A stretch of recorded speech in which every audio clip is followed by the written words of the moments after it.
Hey everyone, welcome back. Tonight, we're drifting back to ancient Greece, to a time when throwing a party meant something very different from what you might imagine. So go ahead and get comfortable, dim the lights, maybe adjust your pillow one more time, because we're about to explore what actually happened when wealthy Greek men decided to get together for an evening of, well, let's call it intellectual discourse. Spoiler alert, it got weird.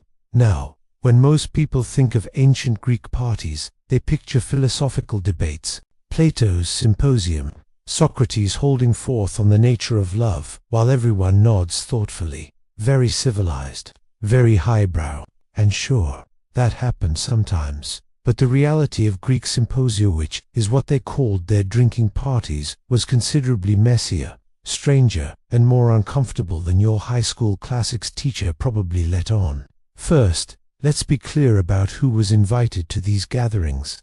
It was men, wealthy men, free men, no women allowed, except for a very specific category we'll get to in a moment. No slaves, obviously, except the ones serving the wine, which was everyone's main focus. Really, the symposium was essentially a formalized drinking club, and everything else, the music, the poetry, the philosophy, was just elaborate set dressing for the main event, which was getting absolutely plastered in the most refined way possible. The word symposium literally means drinking together, which is perhaps the most honest thing the ancient Greeks ever named. These weren't dinner parties. Exactly. Dinner happened first, in a separate event called the deep. That was the food portion of the evening. Roasted meats, fish, bread, cheese, standard fare. But once the plates were cleared and the tables pushed aside, the real party began.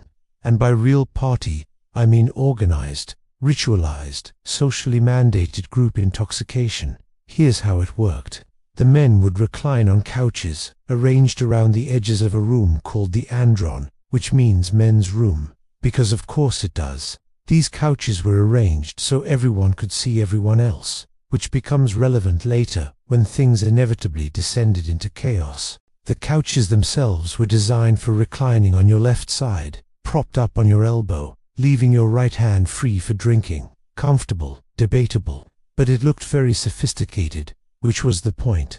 Before the drinking began, there were rituals, because the Greeks couldn't just crack open a bottle and get started like normal people. First, they'd pour a libation to the gods, usually Dionysus, the god of wine, because who else would you honor at a drinking party?